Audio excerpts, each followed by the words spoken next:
ಸಿದ್ದರಾಮಯ್ಯ ಅವರು ನಡೆಸಿರುವ AI ಸರ್ವೆಯ interesting ಕಹಾನಿ ಇಷ್ಟಕ್ಕೆ ಮುಗಿಯಲ್ಲ. ಮಂಡ್ಯದ ಕಡೆ ಹೋಗೋಣ. ಮಂಡ್ಯದ ಬಗ್ಗೆ ಎಐ ಸರ್ವೆ ರಿಪೋರ್ಟ್ ಏನ್ ಹೇಳುತ್ತೆ? ಇದು ಮಂಡ್ಯಕ್ಕೆ ಸಂಬಂಧಪಟ್ಟಂತಹ ರೋಚಕ ಇಂಟ್ರೆಸ್ಟಿಂಗ್ ಕಹಾನಿ. ನಂಬರ್ಸ್ ಏನಿದೆ? ಇದು ಗ್ಯಾರಂಟಿ ನ್ಯೂಸ್ ನ ಸ್ಫೋಟಕ ಸುದ್ದಿ. ಎಐ ಸರ್ವೆಯಲ್ಲಿ ಬಂತು ಮತ್ತೊಂದು ಸ್ಫೋಟಕ ಅಂಶ. ಮಂಡ್ಯಕ್ಕೆ ಸಂಬಂಧಪಟ್ಟಂತೆ, ಮಂಡ್ಯ ರಾಜಕಾರಣಕ್ಕೆ ಸಂಬಂಧಪಟ್ಟಂತೆ ಅದನ್ನ ನೋಡ್ತಾ ಹೋಗೋಣ. ಒಕ್ಕಲಿಗ ಬೆಲ್ಟ್ ಅಂತ ಕಳಿಸ್ಕೊಳ್ಳುವ ಮಂಡ್ಯದ 7 ಕ್ಷೇತ್ರಗಳಲ್ಲಿ ಅಹಿಂದ ಈಗ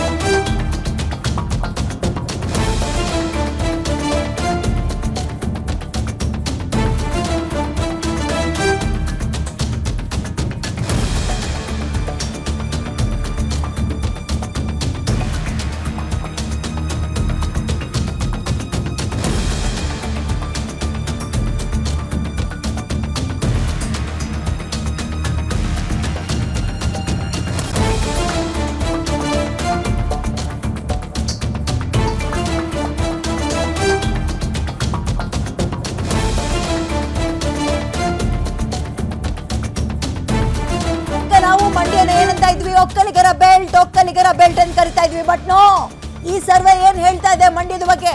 ವೆರಿ ಇಂಟ್ರೆಸ್ಟಿಂಗ್ ಎಕ್ಸ್ಕ್ಲೂಸಿವ್ ಸುದ್ದಿ ನೋಡ್ತಾ ಹೋಗೋಣ. ಮಂಡ್ಯದ ಬಗ್ಗೆ ಒಕ್ಕಲಿಗ ಬೆಲ್ಟ್ ಅಂತ ಹೇಳೋ ಮಂಡ್ಯದ 7 ಕ್ಷೇತ್ರಗಳಲ್ಲಿ ಸದ್ಯ ಅಹಿಂದ ಅನಿವಾರ್ಯವಾಗಿದೆ.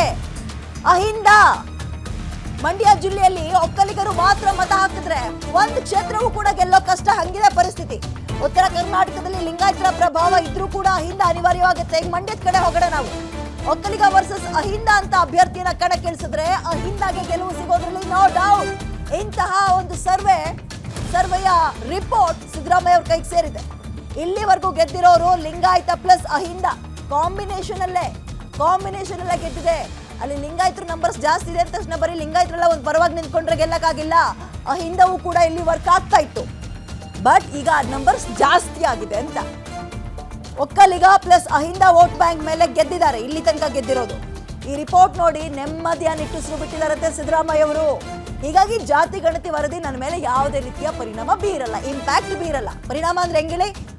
ವ್ಯತಿರಿಕ್ತ ಪರಿಣಾಮ, ನೆಗೆಟಿವ್ ಇಂಪ್ಯಾಕ್ಟ್ ಆಗಲ್ಲ ಅಂತ. ಪರಿಣಾಮ ಬೀರುತ್ತೆ ಒಳ್ಳೆ ರೀತಿಯಲ್ಲೇ. ಅಹಿಂದ ವರ್ಗಕ್ಕೆ ರಾಜಕೀಯ ಜ್ಞಾನ ಬೆಳೆಸಬೇಕು ಅಂತ ಡಿಸೈಡ್ ಮಾಡ್ದಂಗಿದೆ ಸಿದ್ದರಾಮಯ್ಯ. ಪ್ರಬಲರು ವಿರೋಧ ಜಾಸ್ತಿ ಮಾಡಿದ್ರೆ ಅಹಿಂದ ಸಂಘಟನೆ ಮತ್ತಷ್ಟು ಗಟ್ಟಿ ಮಾಡೋಕೆ ಪ್ಲಾನ್ ಮಾಡ್ತಾ ಇದ್ದಾರೆ. ಪ್ರಬಲ ಸಮುದಾಯಗಳು ಅಂದ್ರೆ ಅದನ್ನೇ ಹೇಳಿದ್ದು. ಈಗ ಮಂಡ್ಯದಲ್ಲಿ ಎಷ್ಟಪ್ಪ 7 ತಾಲೂಕಿದೆ. ಒಂದು ಮಂಡ್ಯ, ಮದ್ದೂರು, ಮಳವಳ್ಳಿ, ಪಾಂಡವಪುರ, ಶ್ರೀರಂಗಪಟ್ಟಣ, ನಾಗಮಂಗಲ, ಕೃಷ್ಣರಾಜಪೇಟೆ ಅಲ್ವಾ? ಇಲ್ಲೆಲ್ಲ ಇಲ್ಲಿಗೆ ಏನಂತ ಕರೆಸ್ಕೊಳ್ತಾ ಇತ್ತು? ಒಕ್ಕಲಿಗರೇ ನಿಂತ್ಕೋಬೇಕು, ಒಕ್ಕಲಿಗರು ಪರವಾಗಿ ನಿಂತ್ಕೊಂಡ್ರೆ ಮಳವಳ್ಳಿ, ಮದ್ದೂರು ಈ ಭಾಗದಲ್ಲಿ ಕಣ್ಣು ಮುಚ್ಕೊಂಡು ಗೆದ್ಬಿಡ್ತಾನೆ ಅಭ್ಯರ್ಥಿ ಅಂತ. ಬಟ್ ನೋ, ಹಾಗಾಗ್ತಾ ಇಲ್ಲ. ಈಗ ಒಕ್ಕಲಿಗರ ಜೊತೆಗೆ ಅಹಿಂದವೂ ಕೂಡ ಇಲ್ಲಿ ತನಕ ಸೇರ್ತಾ ಇತ್ತು. ಬಟ್ ಈಗ ಅಹಿಂದ ಎಲ್ಲ ಒಂದು ಪರವಾಗಿ ನಿಂತ್ಕೊಂಡ್ರೆ ಒಕ್ಕಲಿಗ ನಂಬರ್ಸ್ ನಮಗೆ ಬೇಡವೇ ಬೇಡ ಅನ್ನುವ ಒಂದು ಅಚ್ಚರಿ, ಇಂಟ್ರೆಸ್ಟಿಂಗ್, ವೆರಿ ವೆರಿ ಇಂಟ್ರೆಸ್ಟಿಂಗ್ ಒಂದು ರಿಪೋರ್ಟ್ ಸಿದ್ದರಾಮಯ್ಯ ಅವ್ರ ಕೈಗೆ ಸೇರಿದೆ. ಅದಕ್ಕೋಸ್ಕರನೇ ಎಲ್ಲರೂ ಪರ ವಿರೋಧ ಅಂತ ಕಚ್ಚಾಡ್ತಾ ಇದ್ರೆ ಸಿದ್ದರಾಮಯ್ಯ ಅವರು ಕೂಲ್ ಆಗಿದ್ದಾರೆ. ನಾನು ಸೇಫ್ ಆಗಿದ್ದೀನಿ, ನನ್ನನ್ನು ಯಾರೂ ಟಚ್ ಮಾಡಕ್ ಆಗಲ್ಲ ಅನ್ನುವಂತಹ ಧೈರ್ಯದಲ್ಲಿದ್ದಾರೆ. ಅಂದ್ರೆ ಈ ಅಂಶಗಳಿಂದ ಬೇರೆಲ್ಲೂ ಸಿಗದ ಎಕ್ಸ್ಕ್ಲೂಸಿವ್ ಡೀಟೇಲ್ಸ್, ರಾಜಕೀಯ ಅಥವಾ ಪೊಲಿಟಿಕಲ್ ಡೈನಾಮಿಕ್ ಅನ್ನೇ ಬದಲಾಯಿಸುವಂತಹ ಡೀಟೇಲ್ಸ್ ನಿಮ್ಮ ಗ್ಯಾರಂಟಿ ನ್ಯೂಸ್ ನಲ್ಲಿ ನೋಡ್ತಾ ಹೋಗ್ತಾ ಇದ್ದೀರಿ. ಸದ್ಯ ಮಂಡ್ಯ ಅಂತ ತಗೊಳ್ಳೋಣ ನಾವು. ಮಂಡ್ಯ ಇಲ್ಲಿ ತನಕ ಮೈಸೂರು ಮಂಡ್ಯನೇನಂತ ಕರಿತಾ ಇದ್ವಿ? ಒಕ್ಕಲಿಗರ ಕೋಟೆ, ಭದ್ರಾ ಕೋಟೆ, ಛಿದ್ರ ಆಗುತ್ತಾ ಬೇರೆಯವ್ರು ಬಂದ್ರೆ ಅಂತೆಲ್ಲ ಕೇಳ್ತಾ ಇದ್ವಿ. ಬಟ್ ಒಕ್ಕಲಿಗರ ಕೋಟೆಯಾಗಿ ಉಳ್ಕೊಂಡಿಲ್ವಾ ಮಂಡ್ಯ? ಈ ರಿಪೋರ್ಟ್ ಹಂಗೆ ಹೇಳ್ತಾ ಇದೆ, ಸರ್ವೆ ನಂಬರ್ಸ್ ಹಂಗೆ ಹೇಳ್ತಾ ಇದೆ. ಮದ್ದೂರಲ್ಲಿ, ಮಳವಳ್ಳಿಲಿ, ಪಾಂಡವಪುರ, ಶ್ರೀರಂಗಪಟ್ಟಣ, ನಾಗಮಂಗಲ, ಕೃಷ್ಣರಾಜಪೇಟೆ, ಎಷ್ಟು ಮಂಡ್ಯದಲ್ಲಿರೋದು? ಒಟ್ಟು 7 ತಾಲೂಕು. 7 ತಾಲೂಕಲ್ಲಿ ಒಕ್ಕಲಿಗರು ಮಾತ್ರ ನಿರ್ಣಾಯಕ ಅಲ್ಲ ಇನ್ನು ಮುಂದೆ. ಇದು ಮಂಡ್ಯಕ್ಕೆ ಸಂಬಂಧಪಟ್ಟಂತಹ ಸ್ಫೋಟಕ ಸುದ್ದಿ. ಮಂಡ್ಯದಲ್ಲಿರೋರಿಗೆ ಈಗ ಲೆಕ್ಕಾಚಾರಗಳು ಉಲ್ಟಾ ಆಗ್ತಾ ಇರುತ್ತೆ. ಹೌದಾ ಅಂತ ಪ್ರಶ್ನೆ ಅವರಲ್ಲಿ ಕಾಡ್ತಾ ಇರುತ್ತೆ. ಎಸ್, ರಾಜಕೀಯ ಲೆಕ್ಕಾಚಾರವಾಗಿ ಗಮನಿಸೋದಾದ್ರೆ ಮಂಡ್ಯ ಇನ್ನೂ ಕೂಡ ಕೇವಲ ಒಕ್ಕಲಿಗರ ಕೋಟೆಯಾಗಿ, ಒಕ್ಕಲಿಗರ ಬೆಲ್ಟ್ ಆಗಿ ಉಳ್ಕೊಂಡಿಲ್ಲ. ಬದಲಾವಣೆ ಆಗಿದೆ ಮಂಡ್ಯದಲ್ಲಿ. ಅಹಿಂದ ನಂಬರ್ಸ್ ಗೇನ್ ಆಗಿದೆ. ಅಹಿಂದ ಎಲ್ಲ ಒಟ್ಟಾಗಿ ನಿಂತ್ಕೊಂಡು ಸಿದ್ದರಾಮಯ್ಯ ಅವ್ರ ಪರವಾಗಿ, ಅಥವಾ ಸಿದ್ದರಾಮಯ್ಯ ಯಾರಿಗೆ ಟಿಕೆಟ್ ಕೊಡ್ತಾರೆ, ಕಾಂಗ್ರೆಸ್ ಯಾರಿಗೆ ಟಿಕೆಟ್ ಕೊಡುತ್ತೆ ಅವ್ರ ಪರವಾಗಿ ಅಹಿಂದ ನಿಂತ್ಕೊಂಡ್ರೆ ಫ್ರಾಕ್ಷನ್ ಆಫ್ ಸೆಕೆಂಡ್ ಗೆಲ್ತಾರೆ.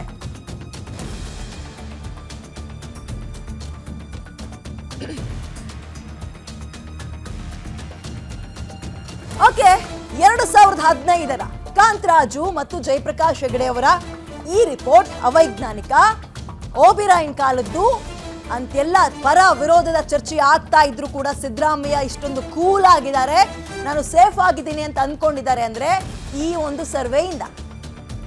ಅಪ್ಡೇಟೆಡ್ ವರ್ಷನ್ ಟೆಕ್ನಾಲಜಿನ ಬಳಸಿಕೊಂಡು ಒಂದು AI ಸರ್ವೆನ ಮಾಡಿಸಿದ್ದಾರೆ. ಈ ಸರ್ವೆಯಲ್ಲಿ ಬೂತ್ ಮಟ್ಟದಲ್ಲಿ ವೋಟರ್ ಐಡಿಗಳನ್ನ ಕಲೆಕ್ಟ್ ಮಾಡಿ ನಂಬರ್ಸ್ನೆಲ್ಲ ತಗೊಂಡೋಗಿ ಅದಕ್ಕೆ ಕೊಟ್ರೆ ಅದೊಂದು ಅದ್ಭುತವಾದಂತಹ ರಿಪೋರ್ಟ್ನ ರೆಡಿ ಮಾಡಿದೆ. ಆ ರಿಪೋರ್ಟ್ನ ಉತ್ತರವೇ ಹಿಂಗೆ. ಇಲ್ಲಿ ತನಕ ಲಿಂಗಾಯತರ ಕೋಟೆ ಇದು ಅಂತ ಇದ್ದಿದ್ದು ಎಲ್ಲ ಸುಳ್ಳಾಗ್ತಾ ಇದೆ. ಅಹಿಂದ ಅಲ್ಲಿ ಮುಂದಕ್ಕೆ ಬರ್ತಾ ಇದೆ. ಒಕ್ಕಲಿಗರ ಬೆಲ್ಟ್ ಅನ್ನು ಕರೆಸ್ಕೊಳ್ತಾ ಇದ್ದಂತಹ ಕೆಲವೊಂದು ಕ್ಷೇತ್ರಗಳು ತಲೆ ಕೆಳಗಾಗ್ತಾ ಇದೆ. ಅಲ್ಲೂ ಕೂಡ ಅಹಿಂದ ಮುಂದೆ ಬರ್ತಾ ಇದೆ. ಎಸ್, ಇದೀಗ ಅಹಿಂದ ಮತಗಳ ರಾಜ್ಯದಲ್ಲಿ ನಿರ್ಣಾಯಕ ಅನ್ನುವಂಥದ್ದು ಗೊತ್ತಾಗ್ತಾ ಇದೆ. ಅಹಿಂದ ಒಗ್ಗೂಡ್ಬಿಟ್ರೆ ಬೇರೆ ಸಮುದಾಯಗಳ ಓಟೇ ಬೇಕಾಗಿಲ್ಲ ಇವ್ರಿಗೆ. ಅದಕ್ಕೆ ಸಿದ್ದರಾಮಯ್ಯ ಅವರು ಒಂಥರ ಸೇಫ್ ಝೋನಲ್ಲಿ ಇದ್ದಾರೆ, ಕಾನ್ಫಿಡೆನ್ಸ್ ಅಲ್ಲಿ ಇದ್ದಾರೆ. ಅಹಿಂದ ಬೆಂಬಲಿಸುವ ಅಭ್ಯರ್ಥಿಯೇ ಸುಮಾರು 212 ಕ್ಷೇತ್ರಗಳಲ್ಲಿ MLA ಆಗ್ತಾರೆ. 212 ಕ್ಷೇತ್ರಗಳಲ್ಲಿ, ಈ 212 ಕ್ಷೇತ್ರಗಳಲ್ಲಿ ಪ್ರಬಲ ಅಂತ ಇಲ್ಲಿ ತನಕ ಕರೆಸ್ಕೊಳ್ತಾ ಇದ್ದ ಒಕ್ಕಲಿಗ ಸಮುದಾಯ, ಲಿಂಗಾಯತ ಸಮುದಾಯ, ಬ್ರಾಹ್ಮಣರು, ಇವ್ರು ಯಾರ ಅಗತ್ಯವೂ ಇಲ್ಲ ನಮಗೆ ಅನ್ನುವಂಥದ್ದು ಈ ರಿಪೋರ್ಟ್ ಹೇಳ್ತಾ ಇದೆ. ಒಂದು ಅಹಿಂದದ 4 ಸಮುದಾಯ ಒಟ್ಟಾಗ್ಬಿಟ್ರೆ ಸಾಕು. ಯಾವ್ದು 4? ಅಹಿಂದದಲ್ಲಿ 4 ಇಲ್ಲ, 40ಕ್ಕೂ ಹೆಚ್ಚು ಸಮುದಾಯ ಇದೆ. ಬಟ್ ಅಹಿಂದದ ಈ ಪರಿಶಿಷ್ಟ ಜಾತಿ, ಪರಿಶಿಷ್ಟ ಪಂಗಡ ಅಂತ ಕರೆಸ್ಕೊಳ್ಳೋದು ಮತ್ತು ಕುರುಬ್ರು, ಹಾಗೆ ಅಲ್ಪಸಂಖ್ಯಾತರು ಇಷ್ಟು ಜನ ಒಗ್ಗಟ್ಟಾಗ್ಬಿಟ್ರೆ 224ರಲ್ಲಿ ಏನಿಲ್ಲ ಅಂದ್ರೂ 112 ಕ್ಷೇತ್ರಗಳನ್ನು ಇವರೇ ಒಲಿಸ್ಕೋಬಹುದು. ಇವ್ರ ಪರವಾಗಿ ನಿಂತ್ಕೊಬಿಡುತ್ತೆ. ರಿಪೋರ್ಟ್ ಹೀಗೆ ಹೇಳ್ತಾ ಇದೆ. 12 ಕ್ಷೇತ್ರಗಳಲ್ಲಿ ಒಕ್ಕಲಿಗ ಲಿಂಗಾಯತ ಬಂಡ್ಸ್ ಕಾಂಬಿನೇಷನ್ ಗೆಲುವು ಕಾಣ್ಬೋದು. ಎಷ್ಟರಲ್ಲಿ? 224ರಲ್ಲಿ 12 ಮೈನಸ್ ಮಾಡಿದ್ರೆ ಎಷ್ಟು? ಇವರಿಗೆ ಬೇಡವೇ ಬೇಡ ಅನ್ನುವಂತಹ ಪರಿಸ್ಥಿತಿ ನಿರ್ಮಾಣ ಆಗಿದೆ ಈಗ. ಈ 12 ಕ್ಷೇತ್ರಗಳು ಕೂಡ ಹಳೆ ಮೈಸೂರು ಭಾಗದ ಕ್ಷೇತ್ರಗಳೇ. ಬಂಡ್ಸ್ ಅಂತ ಎಲ್ಲಿ ಬರುತ್ತೆ? ಕರಾವಳಿ ಭಾಗದಲ್ಲಿ ಬರುತ್ತೆ. ಒಕ್ಕಲಿಗ ಅಂತ ಎಲ್ಲಿ ಕರೆಸ್ಕೊಳ್ತಾ ಇದ್ರು? ಒಕ್ಕಲಿಗ ಬೆಲ್ಟ್ ಅಂತ. ಈ ಮಂಡ್ಯ ಮೈಸೂರು ಅಂದ್ರೆ ಅದು ಕೂಡ ಹಳೆ ಮೈಸೂರು ಭಾಗಕ್ಕೆ ಸೇರ್ಕೊಳ್ಳುವಂಥದ್ದು. ಲಿಂಗಾಯತ ಮತಗಳು ಇವೆಲ್ಲವನ್ನ ಹೊರತುಪಡಿಸಿ ಸೈಡಿಗೆ ಇಟ್ಟರೂ ಕೂಡ ಅಹಿಂದ ಒಟ್ಟಾಗಿ ನಿಂತ್ಕೊಂಡ್ರೆ ಸಿದ್ದರಾಮಯ್ಯ ಸರ್ಕಾರದ ಪರವಾಗಿ ಸರ್ಕಾರನ ಟಚ್ ಮಾಡೋಕ್ಕಾಗಲ್ಲ. ಅದಕ್ಕೋಸ್ಕರನೇ ಸಿದ್ದರಾಮಯ್ಯ ಇಷ್ಟೊಂದು ಕೂಲ್ ಆಗಿದ್ದಾರೆ, ತಲೆ ಕೆಡಿಸ್ಕೊಳ್ತಾ ಇಲ್ಲ.